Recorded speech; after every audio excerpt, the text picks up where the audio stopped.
Welcome to Best Path Forward, where we talk about personal development tools that help us hit our goals and achieve our own best path forward in our lives. Today is a treat. We have a repeat guest. Curtis, welcome back. Happy to be here. Are you happy to be here? I sure am, Dan. You came back. Yeah. You said you would, and here you are. Yep. All right, so for those who don't know you, what's your story? Starting with the Excel spreadsheet number stuff they did last time. Yeah, just an accountant, nerding out with numbers and, working out, staying busy, and having fun. Having fun. Yep. So one of the things you talked about last time is that you've kind of created this mental room called the deck building room. Yep. And you've been in that quite often. So how that's been going? Good. Just, trying to make my daily list, get things done, and keep progressing forward in all aspects of life. Nice. So critical task. Yeah. That was you. Yeah. You're the reason why I have to have these 1, 2, 3, 4 goals every day. Yeah. And I feel like crap when I don't hit them. Yeah. So did you create critical tasks for yourself to get this deck project done? Yeah, I sure did. So building a deck from scratch, it's a big task, a lot of steps that need done. Similar to a lot of things, you can't progress with the deck unless the foundation is solid. So that took the majority of the time, and now all the fun part, seeing all the work and everything come to fruition is exciting. All right, so help me visualize this. You have this deck. Yep. What was the first thing you had to do? The first thing I had to do was develop a plan. Okay. How big is it going to be? Where's the support going to be? And then after that, what do I need to build said deck? And then just start executing on that plan. All right, so why didn't you just go to the store and buy random pieces of wood and hope for the best?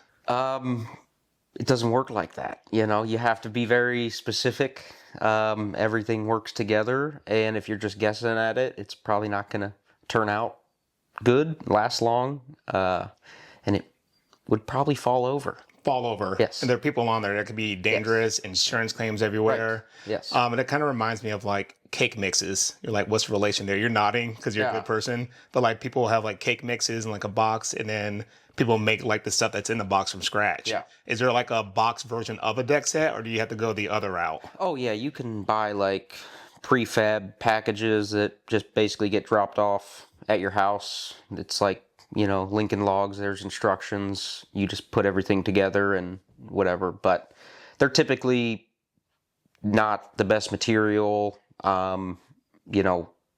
If they're missing parts or whatever, you have to go source those yourself. And it ends up being, in my opinion, a little bit harder than just doing it yourself. So you didn't do the prefab package. Prefab? Is that prefabricated? Prefab. Yeah, no, I don't do any prefab stuff. Oh, no prefab stuff. No. So you did this from scratch. Yep. So step one is kind of developing a plan. Yep. So what does it mean to develop a plan for deck building? Just, I guess, what the end goal is, and then kind of work your way back from there. So, wanted it to be 16 by 12, so that's a good starting point. Then you start looking at, hey, what size lumber do I need? Hangers, nails, screws, etc. Hangers? Joist hangers. Oh, okay. Yeah. What's a joist? That is the vertical piece of wood that the floor attaches to. Oh, okay. Why's it called? That's so. I guess it's a shorter name than the vertical piece of wood that the floor attaches to. Joist is much shorter. Yeah, well, they have rim joists, sill plates, joists. There's a bunch of beams. There's a bunch of names. All right. So how do you budget for this? You kind of, for me, it's I figure out what the budget's going to be as I'm going through it. And then if it gets to a point where I'm hey, it's a little bit too much, then I try to work back and be well, do I need this type of material? Is there a better option that's a little bit more cost effective? Or sometimes it just is what it is. Okay. Yeah. And you said something pretty cool earlier too. Just like with anything, you need a firm foundation. Yep. Before you can actually enjoy it. So what does that mean? Have a firm foundation? Means literally start in the ground, literally and figuratively. It's you have to, the posts need to be set properly in the ground or on top of the ground. And then you build up from there. You can't start at the floor of the deck and go down. Everything starts, literally from the ground up. From the ground up planning. Yep. All right. So what else do you have to do on your deck now? Right now I just have the floor to do, all the joist beams, poster set, and then I'm putting a pergola on the top of that. So what? a pergola. What is that? It's just like an overhang that has like wood slatting and stuff. Oh, okay. Yep. So like in case you want to put like shades or something? Yeah. Okay. Yep. And the idea is it's not an actual roof that always blocks the sun. I think the concept is like it blocks the sun like at certain times, as it's moving over top of you. But So you have to be strategic about your tanning sessions out there. yes. You can't go out there if the pergola.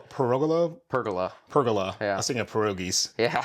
Pergola. Yeah. So the pergola is just there to like, I guess it's aesthetically pleasing and as well as provide some shade cover. Yep. And it helps structurally support the deck because like the beams are going pretty high out of the ground. So tying those in at the top, a little bit more stability. That is wild. Yeah. Did you watch a lot of YouTube videos or something? I mean, not for like woodworking and stuff. I just kind of been doing that since I've been young. So have a good sense of what needs done. Did watch a YouTube video though on like the best way to like notch out the 6x6s and get the boards in there. So that Everything was nice and flushed in there. yes. Very cool. Yep. That's good stuff. Yeah. Thank you. All right. So a lot of people will spend tens and thousands of dollars kind of like hiring someone to do this. Do you know the cost savings you had by doing it by yourself? Yeah, I'm probably saving about 8 to 10 grand. I think the one quote I got for 16 by 12 deck was like 12 grand. And then I'm materials in it like middle between 2 and 3 grand. So Jeez Louise. yeah, so saving quite a bit. And I always say, why would I pay someone else to mess it up when I can mess it up myself? Well, ideally, it's not going to be messed up. Right, but I can always pay someone to fix my mess up. But if I saw someone mess it up that I was paying that much money, I would be more upset, Oh, 1,000%. than messing it up yourself. Yeah, So, I mean, that's what lawsuits are for. I mean, Right. just sue them. yeah, I mean, that doesn't do well for like business relationships, but that's their fault for messing up. right. So what's going to be the first thing you do on your deck when you're done? Have a beer, sit down, and enjoy the fruits of the labor. Enjoy the fruits of the labor. Yep. So I guess what's your ultimate goal for the deck? Just a place to hang out, enjoy the weather when it's nice out, and then ultimately, have people over and see people. See people? Yeah. Nice. Are you going to charge like an admission fee to see the deck? We'll see how much, if like inflation starts happening with food and stuff, I might have to do like an entrance fee or something, but we'll see. I'm not paying an entrance fee. All right. I'll just have to sneak onto the I guess deck. you're not invited then. Wait. Well, how much is an entrance fee? We'll see. Maybe a few bucks. A few bucks? Yeah, a few if it's more than $6, Yeah. I will protest outside of your deck. We could do like a membership plan or something, right? If you come over more than once a month, you get a little bit of a discount. The discount on the $6? Yeah. Or is the discount $6? So, I'll have like a monthly membership fee that is for like 1, 2, 3 times a month, and the more you come over, the better the price is. That is wild. Yeah. All right, so you have a fiance. Yep. How much has she helped out with the deck project? She helped out in the critical moments when I needed just a little bit support holding, a 16-foot board for a few seconds while I get everything screwed in. Other than that, she did what she normally does, sit there, watch me while I'm working, and just hung out.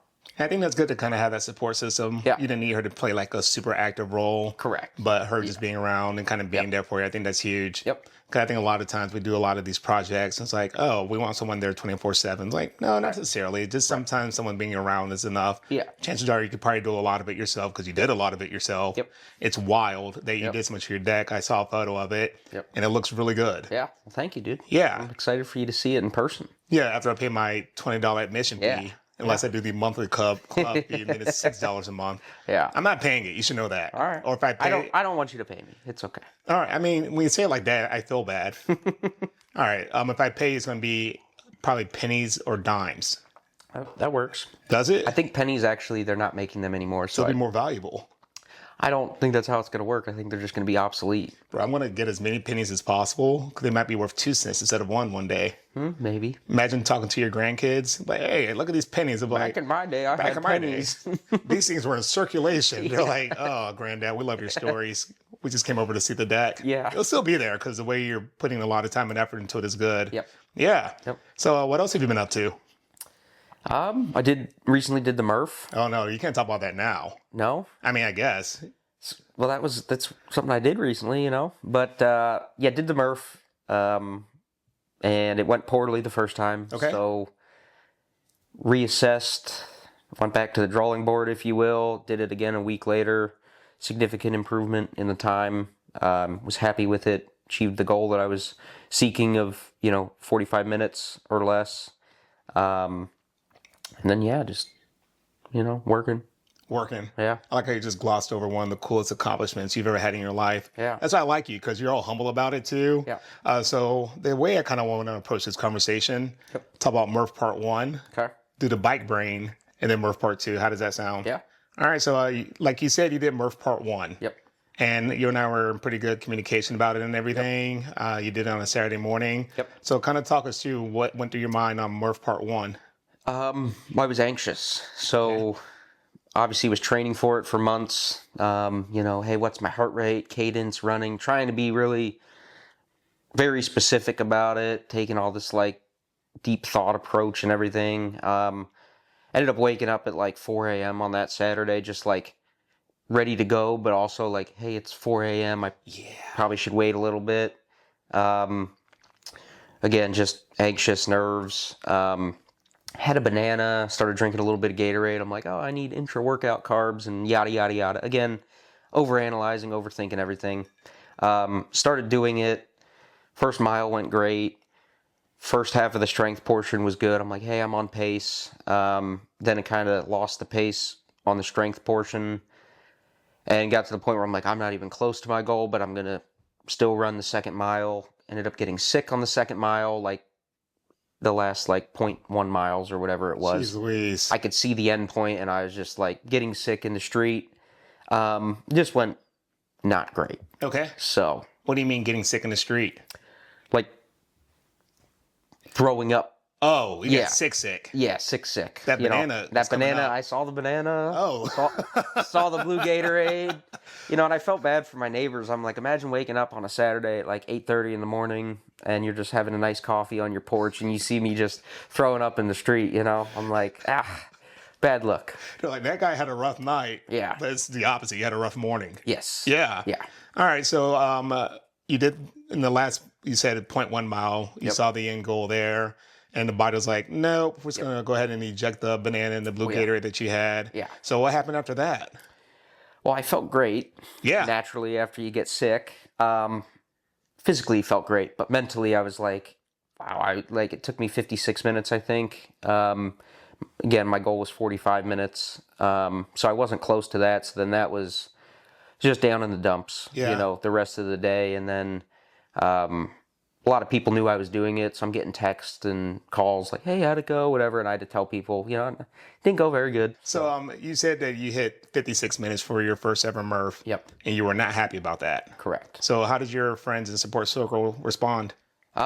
They were very supportive. So everyone, for those listening, like 56 minutes with a weighted vest is still very good time. Yeah. However, my expectation of myself is just higher than that, so that's kind of why I was upset. Like, don't want people listening, like, you do it in 56 minutes, that's good. Yeah. And that's ultimately what my support system was telling me. They're like, dude, that's still like a good time, don't be upset about it, like, you know what you need to do if you want to do it again, and go out and do it. So everyone was supportive. It wasn't like, oh, like my one friend got 41 minutes, and he wasn't like, oh, that you're 15 minutes slower than me, and like whatever. It was just very supportive. Yeah. And he helped me reassess for the next time I was doing it. So. All right. So 2 questions on that one. Yep. The first is, were you surprised by anyone's reaction? I guess no, because I do have a good support system. But I did expect kind of people to be like, you didn't hit your goal. Like, kind of get that like standoffish vibe or something, but that didn't happen. So I guess that was surprising. Yeah. In that sense, that no one was like making fun of me, but because I probably would have thrown some jokes in there if someone missed their goal by that much. Would you? But yeah, but like in a playful, in a playful way, right? So like if you came to me and you missed it, I'd be like, well, what are we going to do better next time? Help you with that. And then I'd probably maybe like make fun of you a A little bit of ribbing after your support. Yeah. It's like build them up and just tear them down afterwards. Right. Why do you think that people have that general fear? And this is huge speculation, by the way. Why do you think people have that general fear that they're going to be mocked if they don't hit their goal? I don't know, really. I think it's like a societal thing. Like people like when you don't achieve what you set out to achieve and you tell people about it, it makes it like it's one thing if no one knew I was doing it and I got 56 minutes, like it's just me that I have to deal with. But My little secret. right. But Yeah. it's like I think when you tell people you're going to do something and you don't do it, someone who's like a high functioning, individual, like will feel bad naturally, Okay. And I think it's just like keeping your word, right? So it's like if I tell someone I'm going to do something and I don't do it, it upsets me, like impacts me, It helps, it leads to me losing credibility in people. Right. If they That's a say good they're word. going to do Yeah. something Yep. and they don't do it. Right. Because it kind of goes and shows you their code of conduct and their character. Right. And I think it's also important, like there's two different things there. I want to make sure that we're separating them out. It's not like you didn't do the Murph at all. Right. Had you not done the Murph, I'd be like, Curtis, what's going on, man? Pull it together. Right. You say you're going to do this. I want to see you do it, man. Right. You've been working on this since January, so more than a quarter kind of putting the effort, the time and the reps and everything. What's holding you back? Right. And I think that's a different scenario than, hey, I tried, I just didn't hit the number that I wanted. Right. Yeah. So I agree with you. People lose credibility pretty quickly with me, especially if it's like a repeat offender. Oh yeah. And then sooner or later, I just stop giving them chances. Yep. Because, well, I mean- yeah, I think that's a good point. And something as I get older, I've been learning is like once you become like more stressed than you're worth, like I'm done. People don't need 3, 4, 5 chances to prove that they're credible, right? It's like, yeah, you pretty much get one shot, and then it's like I'm good. Like One shot? yeah, Oh, boy, it's ruthless. yeah. Well, it's just like the standard you hold yourself to, right? Like Yeah. I'm very big on that. Like if I tell you I'm going to do something, I'm going to do it. And, I don't expect 3, 4, 5 chances to show you that I'm credible, going to hold my word, etc. You know? But life gets a little easier when you live it that way too. You're not as in your head about stuff. It's like, oh, well, you showed me your colors. I'll move on. Cool. No hard feelings. Just avoid and move on. Way to move on. I Yeah. think you have to do that.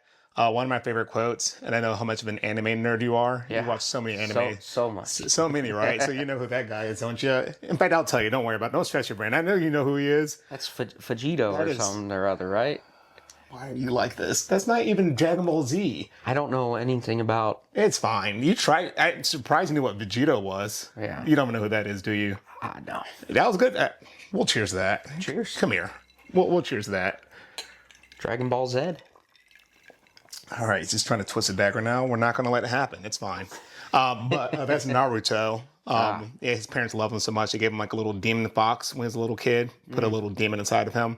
But one of his philosophies is, I stand by what I say, Yeah. and that's my ninja way. Yep. And I think standing by what you say is huge. Yep. Because it builds credibility, and because it's an anime, and he's like the hero protagonist. He always gets like the appropriate power level to go save the day and come through. But I think just a wider philosophy is like, stand by what you say. Right. If you say you're going to do something, do that thing. Right. Now, mind you, there's always unanticipated hurricanes that come up that could throw off the plan. Yep. And so even with scheduling things, if something comes up, try to be reasonable, understandable. Realize like sometimes emergencies happen. Yep. But most of the time with flaky people, they just flake because that's just who they are. And they're looking for an excuse to not do what they're doing. Sometimes you talk to people, right? And it's like, well, this didn't happen because of da-da-da-da. And it's like, okay, but that's not, everyone's dealing with that. Yeah. And people are still executing. So it's like, that's not a valid excuse. And there's always an excuse with flaky people. It's like they go look for it. But I feel like a lot of the times too, it's like, it's an excuse that was preventable, like had you been doing what you should have been doing. That part. You know what I mean? It's like, hey, I'm stressed at work. I'm working long hours. It's like, okay, I understand sometimes you got to work longer, but what were you doing Monday through Thursday that maybe wasn't the most efficient, and now you have to work late on a Friday and miss out on stuff? It's like, Now, if you do everything that you should be doing Monday through Thursday and something pops up, okay, cool, I get it. happens. But if we reassess your week and it's like, well, I took a nap, took long lunches, Took a nap? whatever. My God. Like cat naps during the day, dude, are like 20, 30-minute cat naps are phenomenal. But I'm saying, like, if there's stuff that needs to get done, that cat nap needs to not be there, I didn't know this was a thing. People just taking cat naps during work? Work from home, dude. It's like you would normally be in lunch in the office, right? So it's like, hey, I could take a little cat nap. The funny thing is, I know you don't do any of this at all. No, but It's hilarious because I know people probably do that. oh yeah, It's wild. yeah. I work in the office. I want to take a nap and see what happens. Well, they have like rooms in the office I work at, like prayer meditation rooms, maternity rooms, and everything. I'm like, we should have a room for like naps.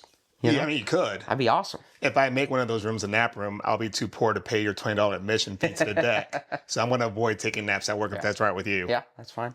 So Curtis, thank you for talking to us about the deck building. I agree as far as like credibility and people and how you kind of allocate your time to focus on those that prove their credibility and let go of those that are kind of flaky. Yep. So as you remember, we do these things called bike brains. Yep. And so since you didn't have a second date, I chose one for you. Okay. So what I'll have you do is I'll read the bike brain entry out loud. I'll kind of explain what bike brains are first. Yep. Have you read what we're going to talk about. Okay. Then I'll read it to people, and then we'll deep dive into it if that's all right with you. Yep. There you go. Okay. Thank you. All right, so bike brains are a tool that I use to help process the world around me. I try to do them 6 times a week, skipping on Sundays. They're usually broken down into one of 3 big categories. Those categories are mind, body, or spirit. So mind is about having mental rooms that you enter into. Say, for instance, you have the Murph room, the deck room, the workout room, the nutrition room. These are areas that you're focusing your mental energy to help really chip away at your goals. The next is body. And body is about taking a 360 holistic approach about your body. It's more than just calories in and then energy out through working out. It's also about how you carry your stress, environmental factors as far as your friend group, how they impact you, and also things like rest. And the last is spirit. And spirit's about diving in and reaching out. Diving into yourself and figuring out your own code of conduct. Are you a credible person or are you a person that's more flaky? Once you start raising awareness of what your conduct is, you can either continue to act in the same way or make changes to that. The next is reaching out. Reaching out is reaching out to the world around you. We're not meant to be in this world alone, so the bigger your social network, not necessarily size-wise, but impact them as to who they are for you, the better off you'll do in life. So Curtis, you had a chance to read that? Yes, sir. All right, cool. So what I'll do is I'll go ahead and read this to the best of my abilities. Okay. Good luck. Thank you. So this one is September 26, 2024. And this one is a mind entry. And it is called The Force of Flow. Erosion is the process of nature-applied / derived forces wearing away and moving things like soil and rocks. Barriers formed from soil and rock will eventually lose out to a steady flow of water. The more energy that flow of water has, the faster that barrier erodes. One way limnologists, and those are folk who study rivers, pay attention to is the steepness of a riverbed.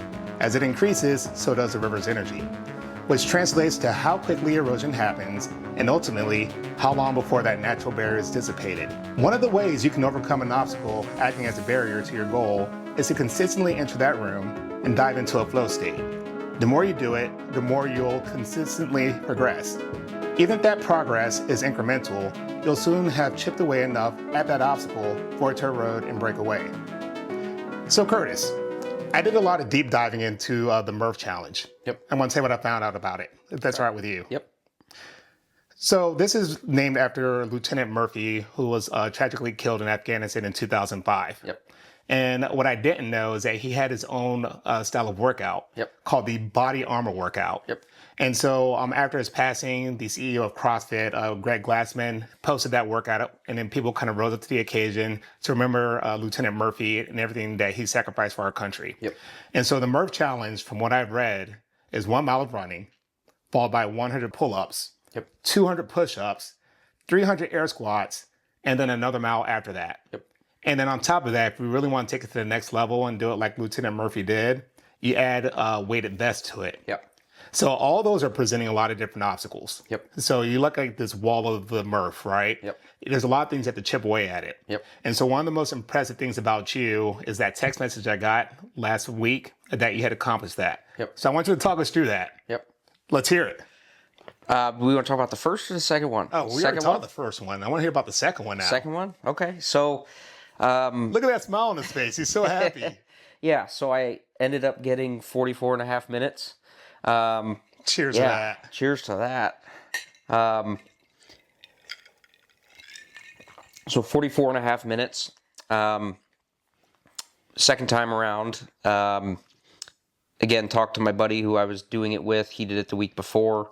And basically reassessed, it's not that because I already did it, but it's not that I couldn't do it. It was just like, hey, what's the pacing going to be like? And how am I going to do better? So woke up on Saturday, a week later, wasn't as anxious because, I saw myself cross that finish line, even if it wasn't in the time I wanted a week before. And I was like, hey, I'm not as anxious, I'm not going to eat the banana. I'm not going to drink the Gatorade. And, it was, hey, you train for things and your approach is like, what's my heart rate, steps, all that other stuff. But on game day, people aren't out on a basketball court, a soccer field, football field, whatever, going, what's my heart rate, whatever. It's, you go out and you just execute and you do it and you don't think about it. Like, you train your body to perform. Broke up the strength portion into 3 pull-ups, 6 push-ups, 9 air squats versus the 5, 10, 15 that I was doing previously. And I wasn't resting between sets and overthinking everything. It was like, hey, I trained my body, I put myself in a good position, just keep doing it, keep moving. And I kept moving, got done with the strength portion, and I was like, oh, that only took me like 25 minutes. My first mile was like 9 minutes. I'm like, let's go. Hey, I'm on pace. Like, I got like 11 minutes or something to spare, right, for this last mile. And then as I was running the mile on like the course I have in my neighborhood, what was going through my head was like, well, you took a break here, you started to get sick there, and it was like, hey, just get to that spot where you took a break and then keep going. And then it was like, then the endorphins, the adrenaline started kicking in, and it felt good. And immediately after, I'm calling my buddy, texting you, I'm like, oh, I did it, man. Like, I was so happy. So it's like, I felt good the first time because I got sick. And my body was like, oh, there's no pressure in us anymore. We feel good. Second time, I didn't get sick, accomplished my goal, and it was a whole different good feeling. You know what I mean? So much to unpack there. Yes. So the first is the week in between the first Murph and then the second Murph. Yep. It sounds like you and your buddy, and this is a buddy that did it in 41 minutes. Yep. Sounds like you and him did a version of an after-action report. Yep. Are you familiar with an after-action report? No. So an after-action report is something that happens after an event. Okay. Be it a good outcome or a bad outcome. Yep. You look at what went well, what didn't go so well, areas of improvement, and then also why things played out the way that they did. Yep. And that's all done with the hopes that you are going to go ahead for the next time, do the same thing better, or take those skills and lessons learned from the first event and apply them for other events. Yep. I got it from, of course, David Goggins in his Can't Hurt Me book. Yep. He's one of his tools that he uses is to create an after-action report. Yep. So it sounds like you and your friend kind of did that. Yep. You looked at what went well, what could be improved, and how you want to kind of approach it, and also kind of the why behind those things. Right. So what did you guys discover kind of diving into the first Murph? Yeah, so my buddy is like, he's very in shape, elite at that kind of stuff, and he's kind of missing that part in his brain where it's like, hey, this is painful, this hurts, whatever. So I knew that I wasn't going to be able to like approach the workout the same way as him, but it was more or less, I was like, hey, what worked well for you? Was I doing that? Yes or no? And then kind of taking a little bit of the stuff that he did and applying that to myself. What did he do that was a little different? Well, he's better at running, so like his miles, and I'm like, okay, well, I don't know if I'm going to be able to like shave 3 minutes off each one of my miles. Like that's a big task. But something that he said, and I've known him for a while, so he kind of knows me, but he's like, if instead of doing the 5, 10, 15 split, he's like, the 3, 6, 9 is, more transitions, like getting down, doing push-ups, whatever. But the way that I work out and train and everything, he kind of understands that, and he's like, I think you're more suited for the 3-6-9 version of it because it's less taxing on your body. Yeah. And he's like, getting up and down off the ground, like, yeah, you have to do it now like an extra like 15, 16 times because you're doing 34 sets versus 20, but your body will react better. And he was right. I mean, ironically, the hardest part was like the push-ups for me, which when you do it 5, 10, 15, that wasn't as hard. You're saying ironic because you probably have one of the biggest chests I've ever seen in my life. It's kind of annoying. Yeah, I picked the right parents. Sure, yeah. And not all the working out you do too. No, yeah. But yeah, it sounds like the push-ups was the hardest part. That is wild. Yeah. So you trusted this person. He built credibility with you. Kind of going back to what you said earlier. His credibility was built because one, he knows you, and two, he's kind of doing the same thing that you're doing a hard thing. I enjoyed that. So anything else from the after action report?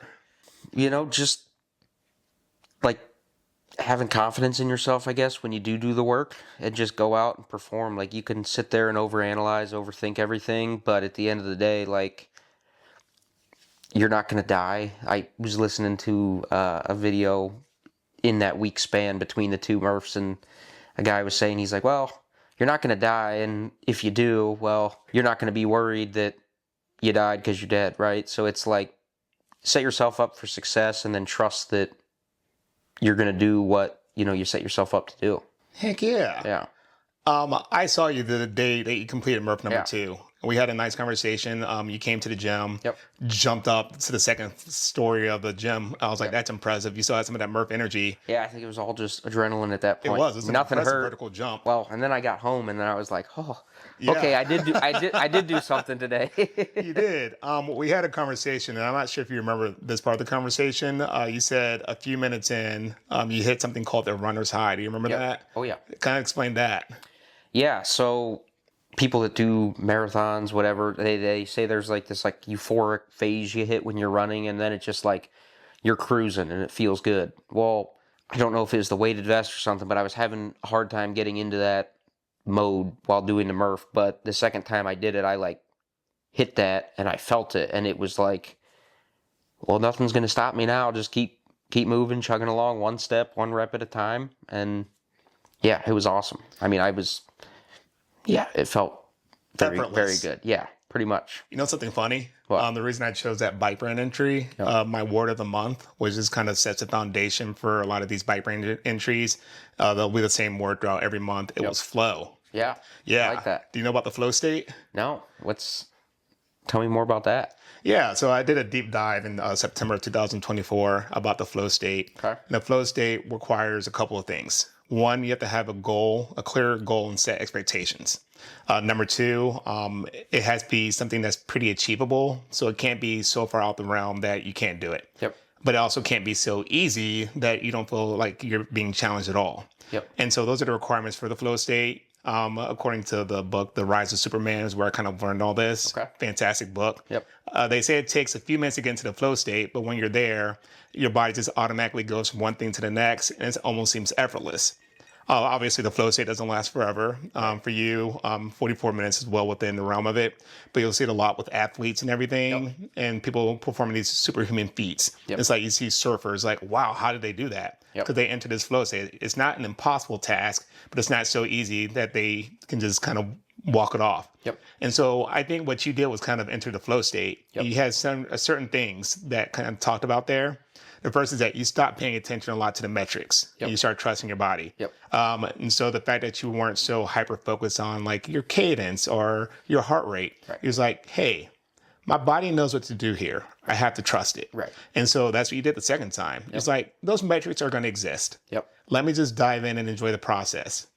And then when you sent me that text message, it was the happiest moment I've had that Saturday so far. Awesome. It was great. Yeah. You also had an impact on me. As you know, I'm still recovering from 2 surgeries. And our buddy Tanner, he was doing sled pushes. I was like, all right. And then he added up a lot of weight. I was like, I think I can probably hit this. I'm not sure. There's a lot more, and I didn't want to push it too hard. Pushing with the sled and then like pulling it, like that's not super, super great on the shoulder. But Yeah, it's I was not gonna like say, unbearable. It's like a little right. tender. It wasn't painful. Yep. Same thing with like just sitting there pushing. The knee was like, hey, we're working. It wasn't painful. It was like, it's still noticeably weaker than the other knee. Yep. But then I saw your text message and I was like, Tanner, move. He Yeah. just put his hands up and walked back. Yep. That didn't happen, but it sounds better. Yeah, But does he sound let better. me do Yeah. it. He was taking Yeah. I didn't like push Tanner off. He's a very nice guy. I couldn't Yeah. do that to him. Yep. And so I saw your text message. And I just pushed through. Yep. Dove in. Yep. You gave me energy to do that. So thank you. Yeah. No, that's awesome, man. I'm glad I could be helpful. I guess didn't know I was, but I think it's interesting too. Like your mind is gonna quote unquote fail before your body does, right? If you can get over that mental barrier too, then it's like, hey, my body's capable of a lot, but your brain's like, oh, well, it kind of hurts a little bit. Let's not do that. Like, I want to feel good tomorrow and whatever. But you can take control of that, right, and get through that. Then it's like, well, yeah, body's more than capable. I just got to control the hardest 6 inches, between my ears and execute. So The hardest 6 inches in between your ears? Yeah. Is that the size of a brain or something? that's like, I think the average head, right, is 6 inches. I don't know. I don't know. 6 inches sounds You're a good. numbers guy. I don't know these things. Hey. You could have said any number there. 6 sounds suspiciously small for that. I don't know. It could be. I don't know. Maybe we'll measure afterwards and see. It's fine. Yeah. We'll do that. Yeah. Kind of going back to your mind failing before the rest of your body. I agree with you there. Yep. So what do you think helps erode that fear of failure inside of the brain? For me, it's like I have to practice what I want to accomplish, and like I need to see myself, quote unquote, cross the finish line before I actually am like doing whatever the challenge or task is at hand. I'm not one of those people that can just be like, hey, I'm gonna go do the Murph, right? Like I need to train in ways where it's like, oh, I can do the strength portion. I can run the 2 miles with the weighted vest. Like I need to see myself do it, even if it's super slow or not as fast as I want to go. Just seeing myself cross the finish line, like, helps me get over that mental barrier, right? Because it's like when you get in the moment, you're like, I've never done this before. Like, shoot. And then all the stuff starts clicking in your head. You start slowing down. You're like, Start overthinking yeah, everything. you're like, well, I'm still further than I've ever made it because I've never made it this far, right? But then it's like, if you do the race beforehand and you're like, well, I did it in whatever, 56 minutes. Now it's like, well, can I beat that 56 minutes? I know I can do 56 minutes. Can I do better? Yes. Right. And so that's kind of how I get over that. I think that's awesome. And even what you said before the Murph 2, you saw yourself finishing it in a certain time. Yep. Not only did you get 30 seconds under your goal, you felt much better afterwards. You weren't completely ragged until you got back home. Your body's like, oh, we're done. Good. We can relax a little bit. Yeah. But I agree with you. I'm kind of going back to what we talked about in the bike brain as far as eroding those barriers. It's practice and repetition. Right. The more you kind of enter and do that, the more you start seeing it. And seeing is also action. Like you have to do the action and steps behind it. But if you aren't visualizing and seeing that goal, by the time you start acting on it, it's like you're just flying blind. So why not just go ahead and have a future sight as far as like, this is where I want to be. And once you start seeing where you want to be, start taking the steps to get there. In between Murph 1 and Murph 2, you did that. You turned off the world, kind of dove into the flow state, and you got it done in record time. Yeah. No, I mean, it was good. And I think something too about the bike brain, like the erosion thing and the water running, right? Like the water's always going to be there. So what you choose to, put up those barriers and direct it, is like your choice. And it's always going to be there, but the barriers are still going to move. Like the water's the most powerful element, right? So it's like no river looks the same that it did 10 years ago, 100 years ago, etc., right? So it's, you can put those barriers up, guide it for a short term, but then it's like, hey, now I'm on to the next thing, right? Yeah, I do like that bike brain's interesting, and then you think about it, right? And it's like, well, I achieved this goal. Hey, over time, those barriers are just going to go away. The river's going to start flowing somewhere else. Hey, new barriers are up, new task, challenge, etc. Keep moving. And even the act of directing water, I mean, the more you do it, the more you raise awareness to it. It's like, all right, this isn't a barrier anymore to me. It's gone.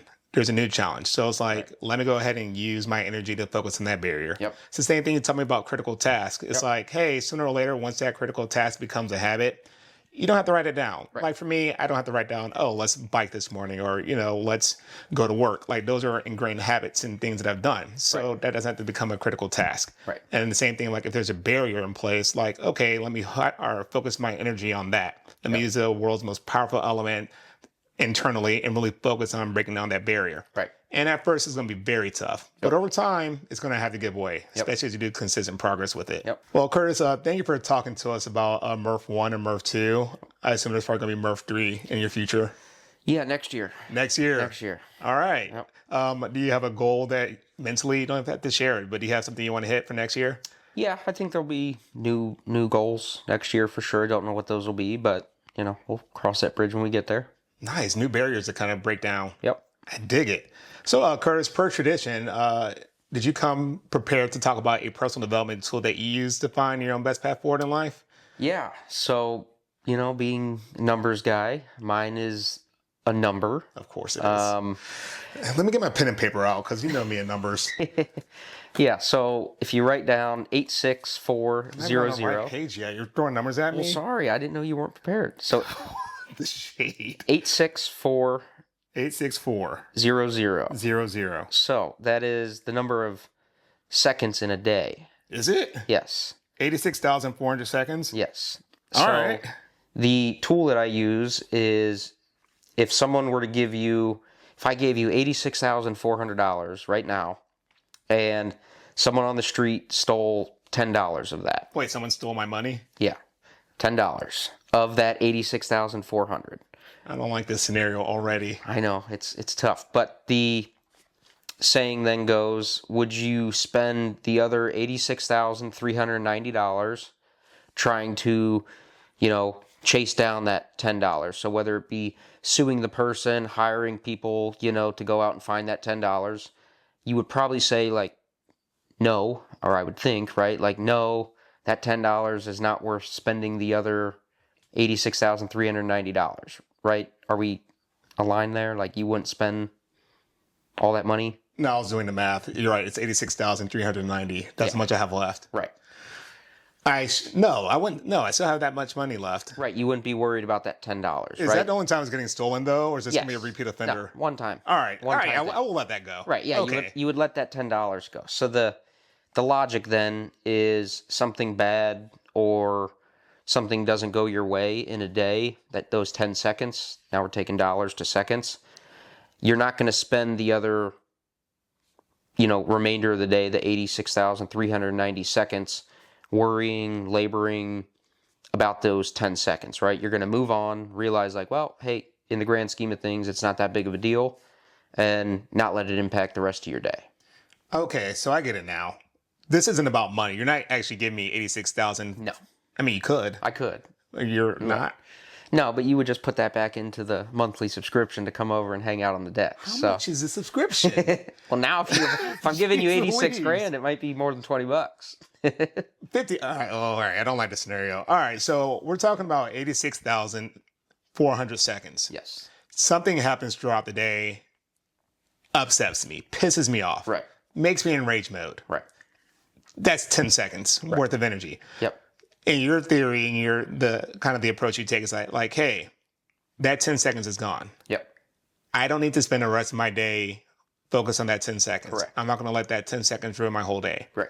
I think this probably will come up the most often with driving. Yep. If you're driving, someone cuts you off or whatever, or someone does something that upsets you, chances are that's a one-time interaction. Right. They're not likely going to be a repeat offender, just how traffic flows and everything. Yep. Probably never going to see that person again. Right. And so why am I going to spend the rest of my day thinking about this one person that decided to cut me off without using a turn signal? Right. I enjoy that. Yeah. The question is, how do I not let it occupy my mental space? That's a good question.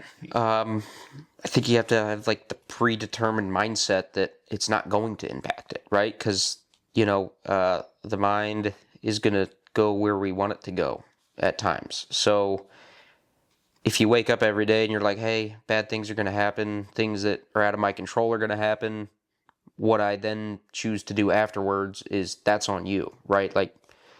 All the stuff's going to happen, but it's what you choose to do after and how you choose to handle it mentally is on you. So you have to it's a choice, but you're not going to let it impact outside of that short time frame that it did impact you. You move on and things are good. Move on and let it go. Yeah. So I guess the first step is kind of raising awareness that, hey, you just lost 10 seconds. Right. And once you do that, at that point, it's your decision to either spend the rest of that time chasing that 10 seconds and your feelings with it, or to let it go. Yep. I like that 1-2 step. Yep. Little Sierra in there, 1-2 step. There's been so many references. You kept saying 3-6-9 and I had to stop myself every time. Yeah. Yeah, you should be proud. It's a sign of me growing up. I'm proud of myself. Yeah, good for you. So, when did you first start kind of realizing that you should develop this tool and start implementing it? What's its origin story? I had to think about that. It's been years. So I forget when I first heard that. I think it popped up in my life when you're the hustle of there's 24 hours in a day, I should be working 19 of these, 20 of these, all the successful people are doing all of it, right? But then it's you start to get burnt out, things don't start going your way, you start to get in a rut, right? And then it's okay, well, yeah, yesterday or whatever, something bad happened, and today's a new day, right? Let's choose to be positive about it, even if it's a bad situation, right? And I don't want that to impact the day that I'm in, the next day, etc. So, yeah, I mean, it's been many years since, I started implementing this and using it, and it's been helpful. Yeah. I think raising awareness to it is the first step. Yep. And I know for one thing that I do, I guess even subconsciously, if I see something upset me, I'll immediately laugh about it. If it's something trivial, I'll laugh about it. That's awesome. I force myself to laugh. Yep. I'm all right. At that point, I think that's a good cutoff point for me to stop wasting time on it. It's let it go. Right. Take a whole stoic approach to it. I'm hey, there are things in my control. Yep. Focus on those things. Yep. I can't focus on the fact that those 10 seconds are gone. Right. None of us have a time machine. Yep. And who knows if we'll get another set of 86,400 seconds. We might never get that. Right. And although this replenishes every day, there's going to be a day where it doesn't replenish. Right.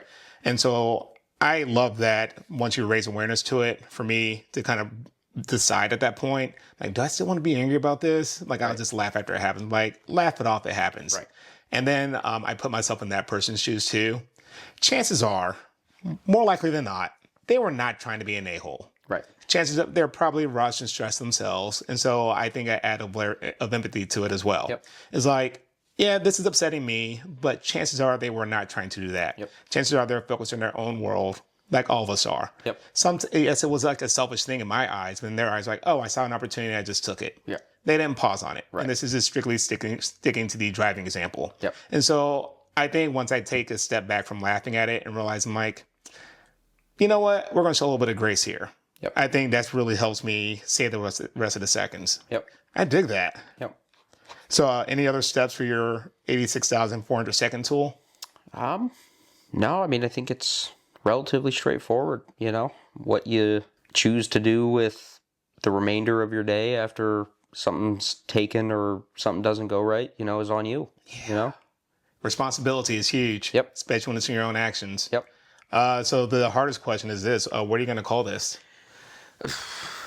I have no idea. I know, that's what I'm asking. I'm not a very creative person. What? Yeah, I'm an accountant, dude. I'm not creativity. That part of my brain isn't fully developed. You have to come up with a name. It's kind of the thing. All right. Well, I'll come up with a name and let you know. I don't have one right now. It has to be live. Oh, well. Copyrights and everything, man. Come on. I don't know. What's the first one that just came into your head there? Pressure is on. My gosh. Yeah, I don't. I have no clue. No clue? Yeah, I'm not going to come up with anything right now. Nothing? Nothing. All right, I'll come up with one for you. Let's see. How about the C-Bake time saving? Works for me. Time saving tool or just time saving? Time saving tool. Yeah. All right. And we're premiering the first time ever, the C-Bake time saving tool. Realize one that there are 86,400 seconds in one day. Yep. If something happens that kind of chips away at your time, you have to raise awareness to it. Yep. And then once you raise awareness to that, you have to decide, do you want to continue to waste the other 86,390 seconds, or do you want to save that time and focus on the things that you really want to do? Yep. And so I think for this tool, redirecting that time is huge. Yep. Redirect it to the things that you want to do. So I'm going to add that as step 3 for you. Okay. Is that all right? Yeah. All right. Works for me. All right. I think that's fantastic. I appreciate that. Yeah. Nice. So we're gonna make this a hat trick. You come back a third time, I assume? Sure. Heck yeah, man. All right, Sarah. Well, once again, thank you for being here. Yeah. We're gonna cheers out. All right, until next time, we'll see you guys later. Have a good one. Well, that was a blast. Thank you for watching and listening to today's episode. Chances are, you're looking to embark on your own personal development journey. I'm not gonna lie to you. True personal development is hard, and it's supposed to be hard. That's because you're not only changing who you are, but how you operate. The aim of this podcast is to give you a community of people that are striving to do the same. So like and subscribe to the channel, but more importantly, comment below on how you plan on using today's tool to find your own best path forward.